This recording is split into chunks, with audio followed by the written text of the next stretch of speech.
So we believe one of the source for our success is our ability to understand the market. Without that, it's very difficult to establish a project and then sell them. So we need to understand, I think that's where we bring our strength. We understand the micro market, we understand what our customers are looking for, and therefore we're able to design the product, whether it is 2 BHP PHK combinations, size of the project, size of the units, ticket size, and based on what the target group for that particular project is. So our mission is very simple. It's double our sales value, triple our revenues, quadruple our profits. That's the mantra that we are following, and that's the mission that we are following. And the entire organization is being geared and aligned toward that common goal. Gopal, thank you very much for being here. We are in Bangalore, an exciting city, exciting opportunities here as well. Let's start by talking about Shriram Properties. You guys are a large organization here in India.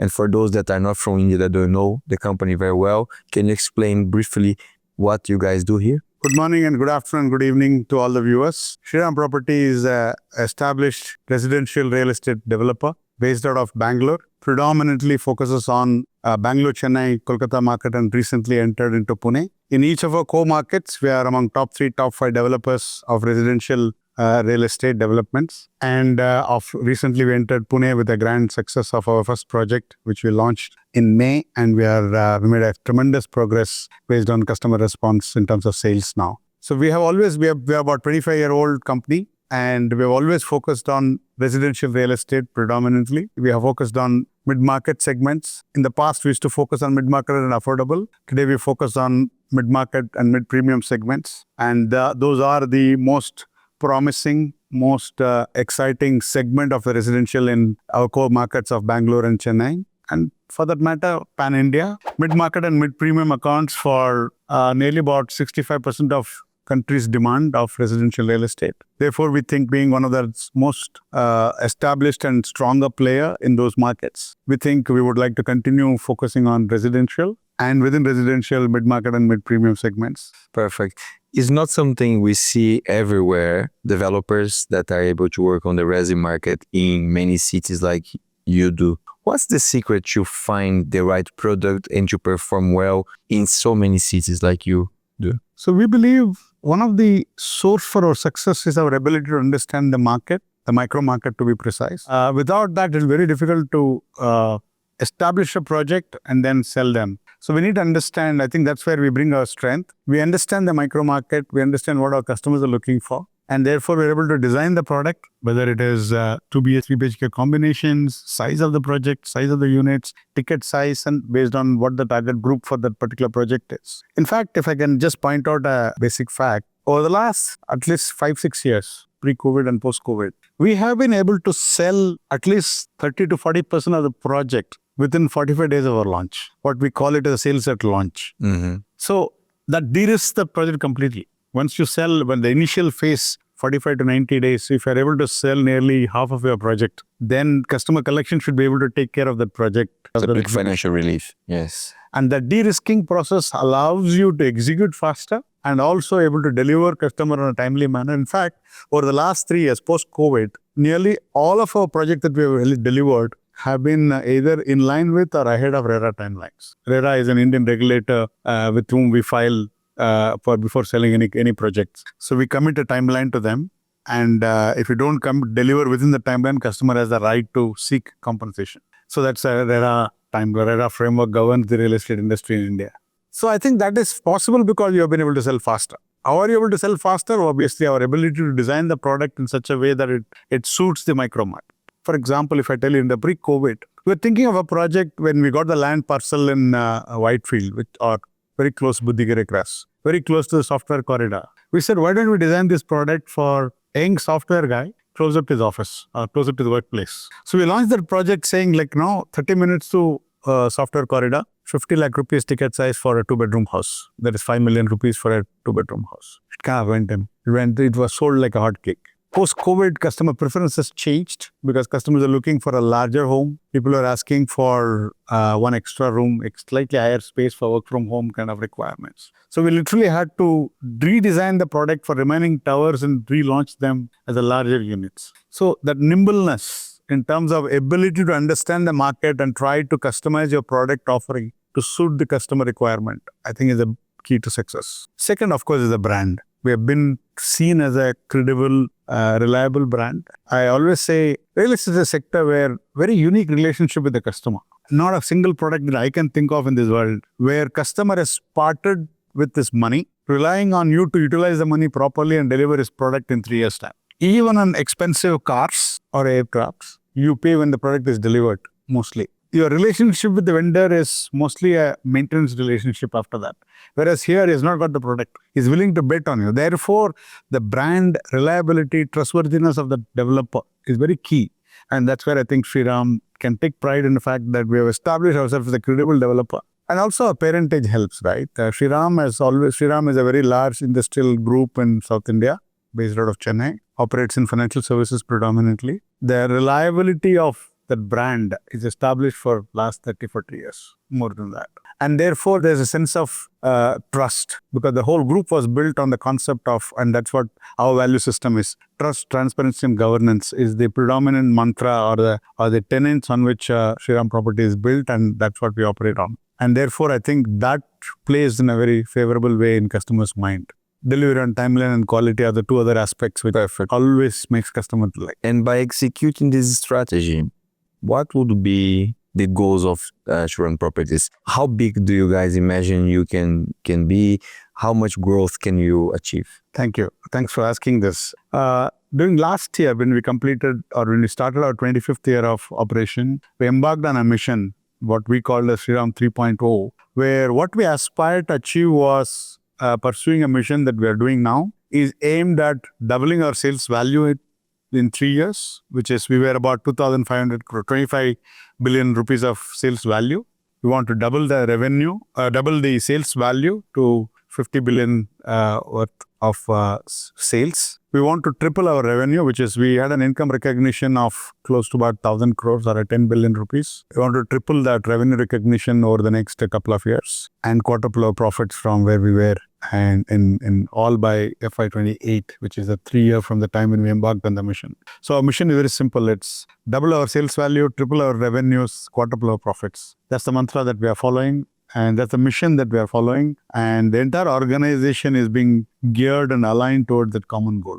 That's what my first task was when I took over as the CEO from Mr. Murli, who is the visionary and the brain behind Shriram Property from scratch to where it is today. I'm trying to now pursue that same path that he has set for ourselves and deliver accelerated growth. We've done this in the past. We have reached this kind of growth rates in 5 years' time. We're just trying to accelerate that from what we delivered in the last 5 years. Can we go in next 3 years' time? That's all we're trying to do. And we have the game plan worked out in detail and we are pursuing that. In such a strong market now in India, when we go not just in Bangalore, but in all other cities, we see a lot of demand and housing sector is extremely strong. I can see that happening. But what I want to ask you is that what could go wrong? Or what are the major risks involved in not just for your organization, but for other Indian developers? What are the challenges that you need to be mindful of when you execute this strategy? I'll start with what's the risk profile that we see for ourselves in this mission and how we are mitigating it. And then I'll talk about the sector. From our own company's perspective, the risk to this mission is very singular issue. Can we secure the raw material? That's the land parcels to meet this growth. Let me try and reconstruct some of the numbers that I talked about. Doubling our sales value that I talked, which basically means we should be selling close to 7 to 8 million square feet annually in FY28. We operate the fiscal year ending March, starting at April and ending in March. So FY28 basically means March 28. 7-8 million square feet compared to 4.7 million square feet that we sell today, which means cumulatively over a 3-year period, we will be selling about 19-20 million square feet. To do that, we need about 30-35 million square feet of inventory, raw material to be put in place. Today, I have about 17 million square feet of pipeline in our books already as a development right secured in one form or the other. We do joint developments, we do joint ventures, we do purchase land on our own, we do development management model. In all put together, we have about 17 million square feet in our books. We are kind of trying to double them. So securing that 17-18 million square feet in the next 12 to 18 months is the key to success. In a market which has been on a rising curve for the last 3-4 years, post-COVID, in real estate industry has done really well in India and in South India in particular. The landowner expectations will keep changing. because market is doing well, so they're expected. So securing this raw material in a cost-effective manner in one form or the other of development is the singular risk that we are running, and therefore the entire machine within Shriram is focused on securing this raw material, the land parcels, development rights, whatever you want to call it, in a time-bound manner. That's the singular focus that we are all working on. Sector as a whole, if I shift, what's the risk profile?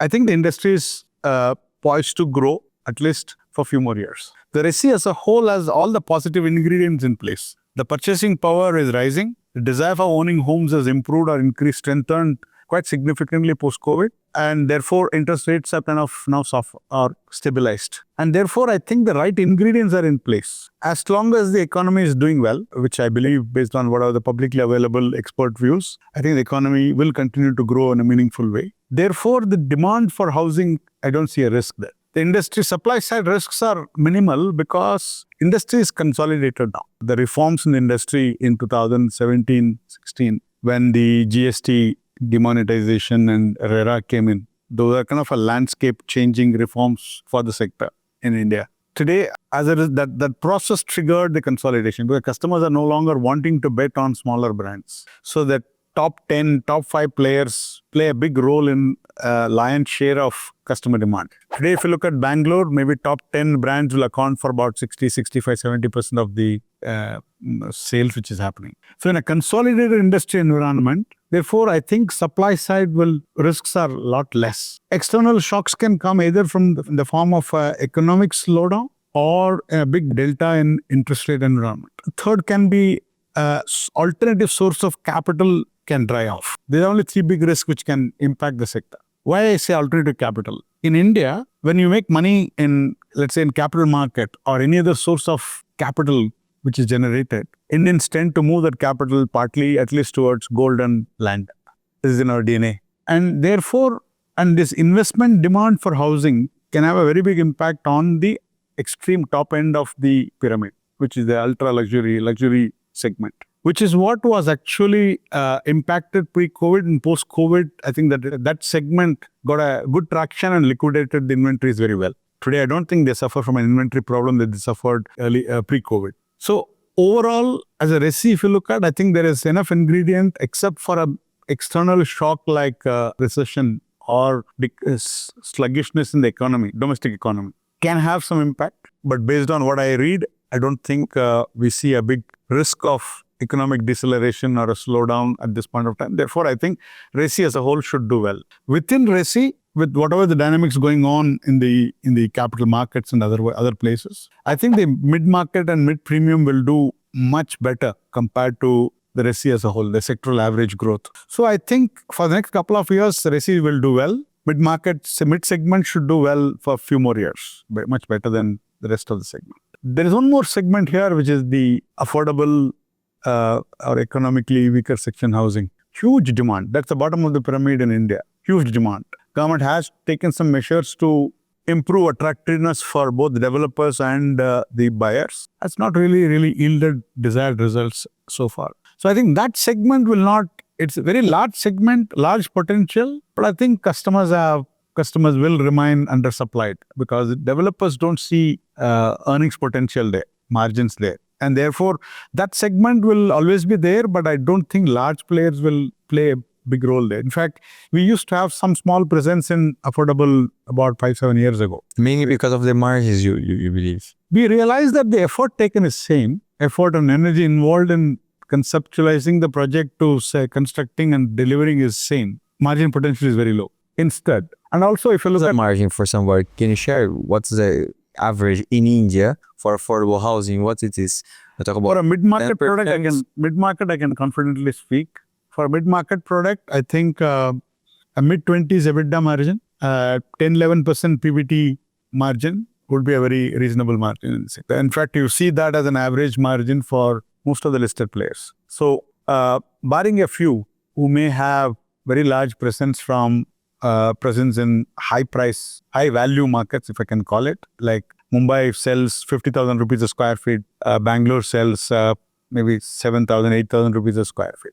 So there's a price difference between the markets. Yes. If you have a long, old land parcel that you're holding, meaning a low-cost land parcel that you're held in your inventory, then you can have a very high current margins. But other than that, if you think about it in today's land price, if you acquire a land parcel as a raw material, translate that as a project and sell it to customers and monetize it, I think you should get about 25% EBITDA margin, 30%, 32% gross margin, 25% EBITDA margin, 10, 11, 12% PBT margin.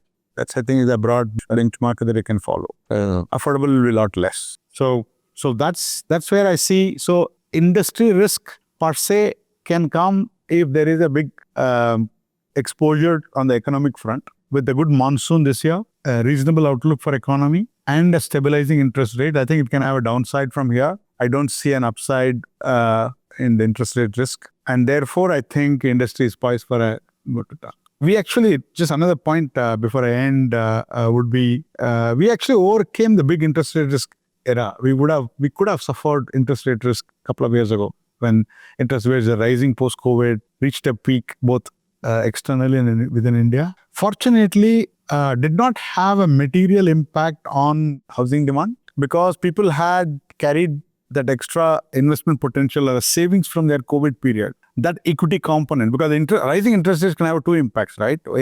One in the form of equity requirement, upfront capital requirement. For the same pay slip, you will get a lesser loan, and therefore your need for your capital to come upfront is higher. So that would require a savings potential with the target customer. Second is a monthly outflow, right? EMI outflow, as we call it in India. It can, whatever, the mortgage outflow on a monthly basis can have an impact, but that's a much smaller impact. The bigger delta is the upfront capital requirement, which many customers will find it difficult. So kind of they slow down their purchase decision. Fortunately, the 2 years of COVID, work from home, the entire era of 21 to 22, 23 brought up that additional saving at the households because their lifestyle expenditure were very less. I think that helped them save through this whole high interest rate environment, and therefore we didn't see industry grew very healthy over the last few years. Prices have also been healthy. Now we see prices stabilizing, but the demand will continue to be robust, and branded players will have their up cycle for some more time. It's a cyclical industry. It will go through its own peaks and troughs, but I think we're still a few years away from that. Gopal, thank you very much for your ideas, your vision. It was a very useful and intelligent conversation. And I look forward to welcoming you in Abu Dhabi for our Global Summit and retreat as well. Thank you very much. Thank you. Pleasure meeting you.